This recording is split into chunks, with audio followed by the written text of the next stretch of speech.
சரி, நான் எதுக்கு கால் பண்ணியிருக்கேன்னு சொல்லிடுறேன். அதுக்கப்புறம் நீயே எது முக்கியம்னு முடிவு பண்ணிக்கோ. அடுத்த 24 மணி நேரத்துல உனக்கு முக்கியமான நெருங்கின ஒருத்தவங்க சாக போறாங்க என்று சொன்னது அந்த குரல். அதை கேட்டு விக்ரம் அதிர்ச்சியுடன் அருகில் இருந்த சுரபியை பார்க்க, அவங்களே விக்ரம் பாக்குற, பாவம், அவங்க மேல உயிரையே வச்சிருக்காங்க. நீயும் அப்படித்தானே அவங்க மேல பாசம் வச்சிருப்ப. இப்படிப்பட்ட ஒரு லவ் பேர்ட்ஸை கொல்லணும்னு எனக்கு தோணுமா என்று சொல்லிக் கொண்டிருக்கும் போதே விக்ரம் சுற்றிலும் முற்றிலும் தேடி பார்த்தான். யார் எங்கிருந்து பேசுகிறார்கள் என்று எந்த குழுவும் தெரியாமல் விக்ரம் குழப்பத்துடன், டேய் யாரா நீ? தைரியம் இருந்தா உன் பேரை சொல்லு, இல்லனா என் முன்னாடி வாடா என்று கோபமாக சொன்னான். நேர்ல வந்தா அதுல என்ன கிக் இருக்க போகுது விக்ரம்? இப்படி விளையாடுறதுல தானே கிக்கு. சரி, உன்னோட டைமை வேஸ்ட் பண்ண நான் விரும்பல. நீ போய் சீக்கிரம் அந்த ஒருத்தவங்க யாருன்னு கண்டுபிடி, இல்லனா தேவையில்லாம அவங்களோட உயிர் போறதுக்கு சான்ஸ் இருக்கு என்று சொல்லிவிட்டு போனை கட் செய்தான் அந்த மர்ம மனிதன். அடுத்த நொடியே விக்ரம் தனக்கு நெருக்கமான எல்லோருக்கும் கால் செய்து விசாரித்தான். ஆனால் சந்தேகப்படும்படி எங்கேயும் ஏதும் நடக்கவில்லை. உடனே தனக்கு தெரிந்த எல்லோருடைய பாதுகாப்பையும் பலப்படுத்தி யாருக்கும் ஏதும் ஆகக்கூடாது என்பதில் கவனமாக இருந்தான். ஆனால் இன்னமும் அவன் மனதிற்குள் ஒரு பயம் இருந்து கொண்டே இருந்தது.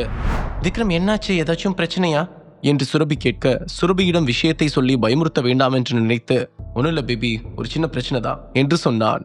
சரி, அப்படின்னா என்னை நீ வீட்டில் ட்ராப் பண்ணிட்டு நீ போய் முதல்ல அந்த பிரச்சனையை பாரு என்று சுரபி சொல்ல, விக்ரமுக்கும் அது சரி என்றுதான் பட்டது. உடனே சுரபியை அழைத்து கொண்டு சென்று வில்லாவில் தங்க வைத்துவிட்டு லம்போவிடம் சொல்லி வில்லா முழுக்கவும் பாடிகார்ட்ஸை நிறுத்தி பலத்த பாதுகாப்பு ஏற்பாடுகளை செய்துவிட்டு அங்கிருந்து நேரடியாக பிரசிடென்ட் ஆபீஸுக்கு சென்றான். அங்கே சென்றதும் பிளாக் டீயை ஆர்டர் செய்து குடித்துக் கொண்டே தீவிரமாக யோசித்துக் கொண்டிருந்தான். அவனுக்கு தான் யாரையோ மிஸ் செய்து விட்டதாக தோன்றியது. ஆனால் அந்த நபர் யாரென்று கடைசி வரைக்கும் அவனுக்கு நினைவில் வரவில்லை. அந்த நேரத்தில் லூசிஃபரிடமிருந்து அவனுக்கு கால் வர டக்குன வேகமாக போனை அட்டன் செய்து, சொல்லு லூசிஃபர், என்னாச்சு என்று கேட்டான். விக்ரம் சார், ஒரு சேட் நியூஸ் என்று லூசிஃபர் சொல்ல, விக்ரம் சந்தேகத்துடன், யாருக்கு என்னாச்சு? சஸ்பென்ஸ் வைக்காம விஷயத்த சொல்லு என்று தீவிரமான துணியில் கேட்டான். சார், நம்ம பிரைவேட் ஐலாண்ட்ல அடைச்சு வச்சிருந்த பீஸ்ட் கேங்க சேர்ந்த சக்ரு சூசைட் பண்ணிக்கிட்டான் என்று விஷயத்தை சொன்னான். அதை கேட்டதும் தான் விக்ரமுக்கு கொஞ்சம் நிம்மதியாக இருந்தது. சக்ரு இறந்த விஷயம் அவனுக்கு பெரிதாக பாதிக்கவில்லை. மாறாக வேறு யாராவது நல்ல ஆட்கள் இறந்திருந்தால் கண்டிப்பாக அவனுக்கு அது பெரிய குற்ற உணர்ச்சியை ஏற்படுத்தி இருக்கும். எப்படி சூசைட் பண்ணா? என்ன பிரச்சனைன்னு ஏதாவது தெரிஞ்சதா என்று விக்ரம் கேட்க, தெரியல சார், எனக்கு தெரிஞ்சு எத்தனை நாள் ஆகியும் அவனை காப்பாற்ற யாரும் வரலைங்கிற விரக்தியும் ஒரே ரூம்ல ரொம்ப நாளா அடைஞ்சு கிடந்த மன உளைச்சலும் தான் அவனை அப்படி ஒரு முடிவெடுக்க வச்சிருக்குன்னு நினைக்கிறேன் என்று சொன்னான். சரி, அவனோட பாடி அங்கேயே டிஸ்போஸ் பண்ணிடு, அவன் செத்த விஷயம் யாருக்கும் தெரிய வேண்டாம் என்று சொல்லி போனை கட் செய்தான் விக்ரம். அந்த மர்ம குரல் கேட்டதில் இருந்து அவனுக்கு பல யோசனைகள் தோன்றிக் கொண்டே இருந்தது. யாரை நம்புவது, யாரை சந்தேகப்படுவது என்று அவனுக்கு எதுவுமே புரியவில்லை. மேலே சென்று ஒரு பிளாக் டீயை குடித்தபடி தற்போதைய நிலைமையை பற்றி யோசித்துக் கொண்டிருந்தான். அதே சமயத்தில் மைசூரில் நடந்த விஷயமும் அவனுக்கு நினைவில் வந்து சென்றது. ஒருவேளை தன்னுடைய குருவான சாருகேஷனை அவன் ஏதாவது செய்திருப்பானா என்றும் யோசிக்க ஆரம்பித்தான். ஆனா இவன் கால் பண்ணி 1 மணி நேரம் தானே ஆகுது. ஆனா நான் மைசூர்ல இருந்து வந்தப்பவே சாருகேஷன் மாஸ்டருக்கு என்ன நடந்துச்சுன்னு தெரியல. அதுவும் இல்லாம அவரு எனக்கு எந்த அளவு நெருக்கமான ஆளுன்னு கண்டிப்பா என்கிட்ட பேசினவனுக்கு தெரிஞ்சிருக்காது என்று யோசித்தவன், மாஸ்டருக்கு நிறைய மார்ஷியல் ஆர்ட்ஸ் வித்தையும் தெரியும். அதனால அவரை எதிர்த்து யாராலையும் ஜெயிக்க முடியாதுங்கிற நம்பிக்கையும் எனக்கு இருக்கு. இருந்தாலும் ஏதாச்சும் சூழ்ச்சி நடந்திருந்தா, மாஸ்டருக்கு ஏதாவது துரோகிகள் இருந்தா என்ன பண்றது? அவர் உயிரோட தான் இருக்காரா இல்ல செத்துட்டாரான்னு ஒண்ணுமே புரியலையே. அவரை பத்தின எந்த க்ளூவும் கிடைக்கலையே என்று கவலைப்பட்டு கொண்டிருந்தான். அந்த சமயத்தில் கண்ணனின் நம்பரில் இருந்து கால் வருவதை கவனித்த விக்ரம் போனை அட்டன் செய்து காதில் வைத்தான். விக்ரம் சார், அபி சாருக்கு ஏதோ பிரச்சனை மாதிரி தெரியுது என்று இன்னொரு பக்கத்தில் கண்ணனின் பதட்டமான குரல் கேட்டது. அதை கேட்டதும் விக்ரமின் புருவங்கள் உயர்ந்தது. அபிக்கு என்னாச்சு என்று தீவிரமாக கேட்டான். அபி சார் மிஸ்ஸிங்னு நினைக்கிறேன். அவரு தங்கியிருந்த ஹோட்டல் ரூம் முழுக்க ரொம்பவே அலங்கோலமா இருந்துச்சுன்னு, அவரோட ரூம்ல இருந்து துப்பாக்கி புல்லட்ஸ் கிடைச்சிருக்கதாவும் அங்கிருந்து தகவல் வந்துச்சு. நான் அவரை கண்டுபிடிக்கிறதுக்காக உடனே ஆளுங்களை அனுப்பிட்டேன். ஆனா எங்க தேடியும் அவரை இதுவரைக்கும் கண்டுபிடிக்க முடியல என்று சொன்னான் கண்ணன். அவனது குரல் மிகவும் கனமாக இருந்தது. ச்சே, எல்லாரையும் யோசிச்சேன், அபியை பத்தி மட்டும் கொஞ்சம் யோசிக்காம விட்டனே. கடுப்பாகி தன்னைத்தானே திட்டிக் கொண்ட விக்ரம், சரி நான் என்னன்னு விசாரிக்கிறேன், நீ ஜாக்கிரதையாரு. என்னோட அனுமதி இல்லாம நீ எதுவும் பண்ணக்கூடாது. அங்க ஏதாச்சும் சந்தேகப்படுற மாதிரி தோணுச்சுன்னா உடனே எனக்கு கால் பண்ணி சொல்லு என்று சொல்லிவிட்டு போனை கட் செய்தான். போனை கட் செய்த அடுத்த நிமிடமே ஏற்கனவே விக்ரமுக்கு வந்த அந்த பிரைவேட் நம்பரில் இருந்து கால் வந்தது. உடனே போனை அட்டன் செய்த விக்ரம், அபி என்ன பண்ணன? அவனுக்கு மட்டும் ஏதாவது ஆச்சு, நான் உன்னை சும்மா விட மாட்டேன் என்று தீவிரமான துணியில் சொன்னான். உடனே அந்த மர்ம நபர் சிரித்து கொண்டே, என்ன மிஸ்டர் விக்ரம், நான் தான் ஏற்கனவே உனக்கு வார்னிங் கொடுத்தேனே. நீ மிஸ் பண்ணிட்டு இப்ப என்ன திட்டி நான் என்ன பண்றது? நான் உனக்கு 24 மணி நேரத்துக்குள்ளதான் டைம் கொடுத்தேன். அது 5 நிமிஷமாவும் இருக்கலாம், 5 மணி நேரமாவும் இருக்கலாம், 24 மணி நேரமாவும் இருக்கலாம். நீ தான் சுதாரிச்சிருக்கணும் என்று சொன்னான். டே, உண்மையிலே நீ தைரியமான ஆளா இருந்தா நேர்ல வாடா. உன் பேரை சொல்ல கூட உனக்கு தைரியம் வரலன்னா நீ எல்லாம் என்னடா வில்லன் என்று விக்ரம் கோபமாக சொல்ல, என்ன வில்லனா? என்னோட கதையில நீ தாண்டா எனக்கு வில்லன். அந்த வில்லனுக்கு கொஞ்சம் விளையாட்டு காட்டலான்னு இருக்கேன். உனக்கு அபி எங்க இருக்கான்னு தானே தெரிஞ்சுக்கணும். உடனே படேல் ஸ்ட்ரீட்ல இருக்க டவர் பில்டிங்க்கு வா. அங்க வந்தா நான் யாருன்னு தெரிஞ்சுக்கலாம், அபிக்கு என்ன ஆச்சுன்னு தெரிஞ்சுக்கலாம் என்று சொன்னவன் டக்குன்னு போனை கட் செய்தான். உடனே விக்ரம் வேகமாக கீழே சென்று காரை எடுத்துக்கொண்டு டவர் பில்டிங்க்கு சென்றான். அங்கு சென்று பார்த்தால் 36வது மாடியில் ஒரு திருப்பதி லட்டும் கொஞ்சம் மல்லிகைப்பூவும் வைக்கப்பட்டிருந்தது. விக்ரம் கோபத்தில் அந்த டேபிளை எட்டி உதைத்தவன் அந்த இடத்தை சுற்றிலும் பார்க்க மீண்டும் பிரைவேட் நம்பரில் இருந்து கால் வந்தது. போனை அட்டன் செய்தவன், நீ மட்டும் என் கையில மாட்டின மவனை நீ செத்தடா என்று ஆக்ரோஷமான குரலில் கத்தினான் விக்ரம். அந்த மர்ம நபர் சிரித்துக்கொண்டே, mister Vikram, I am really sorry. இந்த விஷயத்துல நீ எந்த அளவுக்கு சீரியஸா இருக்கேன்னு தெரிஞ்சுக்கணும் தான் நான் சும்மா ஒரு சின்ன டெஸ்ட் வச்சேன். அதுல நீ பாஸ் ஆயிட்ட. பை தி வே, இப்போ உன் காதுல அந்த மல்லிகைப்பூ இருந்தா ரொம்ப நல்லா இருக்கும்னு நினைக்கிறேன். நீயே அதை உன் காதுல வச்சுக்கிட்டு எனக்கு ஒரு செல்ஃபி அனுப்பக்கூடாது என்று கேட்டான்.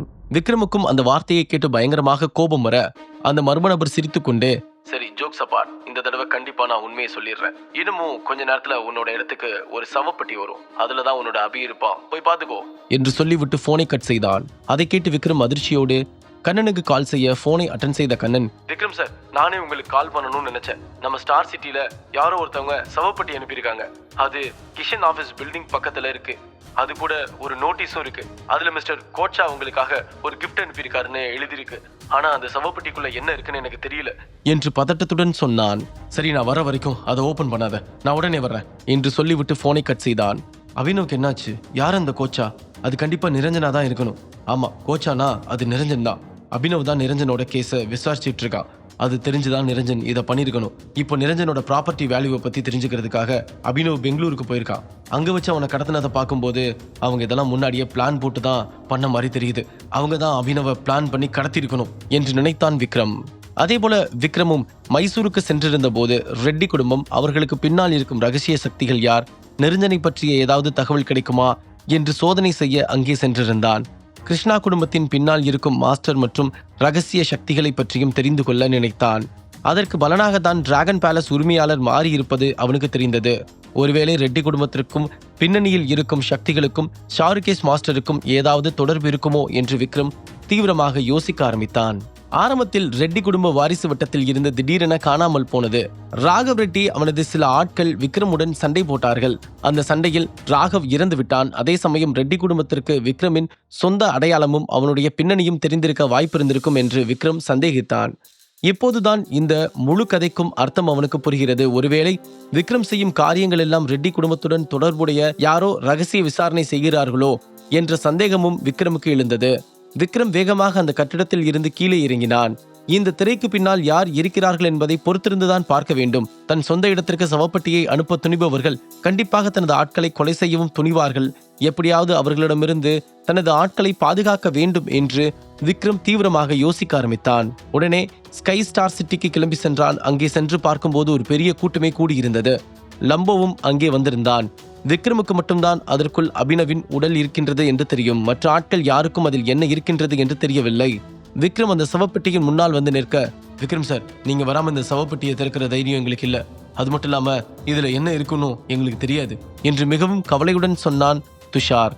விக்ரம் எந்த பயமும் இல்லாமல் நேராக சென்று சவப்பெட்டியின் மூடியை திறந்தான். அதை பார்த்ததும் கண்ணன் மற்றும் துஷாரின் கண்கள் ஆச்சரியத்தில் நிறைந்தது.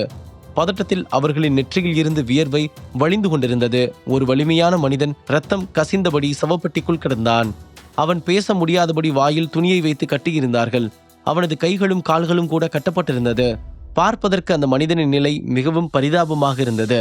அந்த மனிதன் அபினவில்லை என்று தெரிந்ததும் விக்ரமுக்கு ஒரு பெரிய ரிலீஃபாக இருந்தது. தன்னை வேண்டுமென்றே பதட்டத்திலும் பயத்திலும் வைத்திருக்க வேண்டும் என்பதற்காகத்தான் அந்த மர்ம மனிதன் பொய் சொல்லி இருக்கிறான் என்பதை விக்ரம் புரிந்து கொண்டான். ஹெல்ப் பண்ணுங்க என்று விக்ரம் அந்த மனிதனை பார்த்தபடி தன் ஆட்களிடம் சொன்னான். அந்த பெட்டியில் இருப்பது அபினவின் செக்யூரிட்டி என்பது விக்ரமுக்கு தெரிந்திருந்தது. அவனுடைய பெயர் மகாசிவன். அபினவின் செக்யூரிட்டிகளிலேயே மிகவும் விசுவாசமானவன், பலசாலியான மனிதன். விக்ரம் சொன்னதை கேட்டதும் துஷாரும் கண்ணனும் மகாசிவனை அதிலிருந்து வெளியே எடுக்க உதவினார்கள். மகாசிவன் வாயில் இருந்து துணியை எல்லாம் அவிழ்த்துவிட்டு குடிப்பதற்கு தண்ணீர் கொடுத்தார்கள். விக்ரமின் முகத்தில் கோபம் நிறைந்திருந்தது. மகாசிவா, என்ன நடந்துச்சு? நீ எப்படி இங்க வந்த? அபி சார் எங்க இருக்காரு? அவருக்கு என்ன ஆச்சு என்று கவலையுடன் கண்ணன் அவனை பார்த்து கேட்டான். மகாசிவன் தன்னை கொஞ்சம் ஆசுவாசப்படுத்திக் கொண்டு, என்ன மன்னிச்சிருங்க விக்ரம் சார், அபி சார் நிரஞ்சனோட ஆளுங்க தான் கடத்திட்டு போயிருக்காங்க. என்னால எதுவும் பண்ண முடியல. என் கூட வேலை செய்யற யாருக்கும் அந்த அளவுக்கு திறமை இல்ல. எல்லோரும் உசிருக்கு பயந்தவங்களா இருக்காங்க. என் ஒருத்தனால அவங்க எல்லாரையும் ரொம்ப நேரம் சமாளிக்க முடியல என்று கவலையுடன் சொன்னான். உண்மையிலே அங்க என்ன நடந்துச்சுன்னு முதல்ல சொல்லு என்று விக்ரம் கேட்க, விக்ரம் சார், எங்களோட டீம் எல்லாருமே ரொம்ப அலர்ட்டாக தான் இருந்தோம். இருந்தாலும் அவங்க நிறைய பேர் வந்தாங்க. அத்தனை பேர் வருவாங்கன்னு நாங்கள் யாருமே எதிர்பார்க்கவே இல்லை. நாங்கள் அவங்களை அடிக்கிறதுக்குள்ள அவங்க திருப்பி எங்களை தாக்க ஆரம்பிச்சிட்டாங்க. நாங்கள் எவ்வளவு சண்டை போட்டு எங்களால் அபிசாரை தடுத்து நிறுத்த முடியல. அவங்களோட ஆளுங்க அபிசாரை அந்த இடத்துல இருந்து கூட்டிட்டு போயிட்டாங்க. என்ன மட்டும் ஒரு கை காலை கட்டி ஒரு சவப்பட்டிக்குள்ள வச்சு அடைச்சிட்டாங்க. அபிசாரை அவங்க கூட கூட்டிட்டு போயிட்டு என்னை இந்த பக்கமாக அனுப்பிட்டாங்க. அவங்க என் மூலமா உங்களுக்கு தூது சொல்றதுக்கு தான் இப்படி பண்ணியிருப்பாங்கன்னு நினைக்கிறேன் என்று வருத்தத்துடன் சொன்னான் மகாசிவன். வாட், அவ்வளவுதானா? நீ எதையும் மிஸ் பண்ணிடலையே என்று விக்ரம் திரும்பவும் அவனை பார்த்து கேட்டான். உடனே மகாசிவன் கொஞ்சம் யோசித்தபடி, நீங்க நிரஞ்சனோட வெளியில வந்தா சாவுக்கு வெயிட் பண்ணிட்டு இருக்கீங்கன்னு அர்த்தம். இந்த சவப்பட்டி உங்களுக்காக தானே அவன் சொன்னான் என்று மகாசிவன் தயங்கிக் கொண்டே சொன்னான். அதை கேட்டதும் விக்ரம் நயவஞ்சகத்துடன் சிரித்தான். அவனது முகத்தில் ஒரு குரூரமான தோற்றம் தோன்றியது. அந்த சிரிப்புக்கான அர்த்தம் அங்கே இருந்த யாருக்குமே புரியவில்லை. கண்ணனும் துஷாரும் திரும்பி ஒருவரை ஒருவர் பார்த்து கொண்டார்கள். அதன் பிறகு மகாசிவனை ட்ரீட்மெண்ட்டுக்கு அனுப்பிவிட்டு மற்ற எல்லோரையும் எல்வி மேன்ஷனுக்கு அழைத்துச் சென்றான் விக்ரம். டிராகன் பேலஸிற்கு வெளியே எல்வி மேன்ஷன் இருந்தது. அகலமான கதவுகள் பழைய அரசர்களின் அரண்மனை பாணியில் பிரம்மாண்டமாக இருந்தது. இந்த இடம் பல மாற்றங்களுக்கு பிறகு ஒரு பெரியவரின் கைக்கு வந்தது. பிரைவேட் எல்வி மேன்ஷன் ஆழ்ந்த ஒப்பற்ற உத்தியோகபூர்வ பின்னணியை கொண்டிருந்தது. எல்வி மேன்ஷனுக்கு பின்னால் ஒரு பெரிய தலைவர் இருக்கிறார் என்பது அங்கே இருக்கும் எல்லோருக்குமே தெரிந்திருந்தது. அந்த தலைவர் இம்பீரியர் சர்க்கிளுக்கு இன்சார்ஜாக இருந்தான். அவன் பெயர் தேவா. அவர்கள் அதை மிகுந்த மரியாதையுடன் உணர்கிறார்கள். இந்த எல்வி மேன்ஷனை உலகில் எந்த ஸ்டார் ஹோட்டலுடனும் ஒப்பிட முடியாது. இது எல்லாவற்றை விடவும் சிறந்தது என்று சொல்லும் அளவிற்கு பிரம்மாண்டமாகவும் அழகாகவும் இருந்தது. நிரஞ்சன் இந்த கட்டடத்தில் சில நாட்கள் தங்கியிருந்தான். பல முக்கியமான விஷயங்களை பற்றி விவாதிக்க விரும்பும்போது அவன் கண்டிப்பாக இந்த இடத்திற்கு வருவான். எல்வி மேன்ஷனுக்கு வந்த விக்ரம் லம்போவையும் கண்ணனையும் பார்த்து, நம்ம உள்ள போக வேண்டிய அவசியம் இல்லை. எல்வி மேன்ஷனை சுற்றியும் நம்ம ஆளுங்களை நிறுத்துங்க. வெளியே இருந்து யாரையும் உள்ள விடாதீங்க. அதே நேரத்தில் உள்ள இருந்து யாரும் வெளியில போகக்கூடாது என்று கூலாக சொன்னான் விக்ரம். அதை கேட்டதும் கண்ணனுக்கு இன்னமும் அதிர்ச்சியாக இருந்தது. விக்ரம் எந்த மாதிரியான திட்டம் வைத்திருக்கிறான் என்பதை பற்றி அவனுக்கு எந்த ஐடியாவும் இல்லை. ஆனால் விக்ரமிடம் இருக்கும்போது கண்டிப்பாக நம்பிக்கையுடன் இருக்கலாம் என்ற நிம்மதி அவனுக்குள் இருந்தது. விக்ரம் சொன்னதை கேட்டு அவன் அப்படியே சிலை போல நின்று கொண்டிருக்க அருகில் நின்றிருந்த துஷார், ஓகே சார், இதோ உடனே பண்ண ஆரம்பிச்சிடுறேன் என்று சொல்லிக்கொண்டு வேகமாக தனது செக்யூரிட்டிகளிடம் விக்ரமின் திட்டத்தை எல்லாம் விளக்கினான். அடுத்த சில நிமிடங்களில் விக்ரமின் ஆட்கள் அந்த எல்வி மேன்ஷன் முழுவதையும் சூழ்ந்து கொண்டார்கள். அந்த இடம் முழுவதும் பதட்டம் நிலவியது. எல்வி மேன்ஷனுக்கு வெளியே இருந்தவர்கள் எல்லாம் செக்யூரிட்டிகள் துப்பாக்கிகளுடன் நிற்பதை பார்த்தும் பயத்தில் திரும்பி ஓடினார்கள். உள்ளே இருந்து ஜன்னல் வழியாக பார்த்த எல்லோருக்குமே பதட்டம் நிலவியது. அங்கே இருந்த காவலாளிகள் எவ்வளவோ முயன்றும் அவர்களை எல்லாம் தடுக்க முடியாமல் திணறினார்கள். முழு கதையையும் கேட்டு மகிழ பாக்கெட் FM ஆப்பை டவுன்லோட் செய்யுங்கள். லிங்க் டிஸ்கிரிப்ஷனில் கொடுக்கப்பட்டுள்ளது.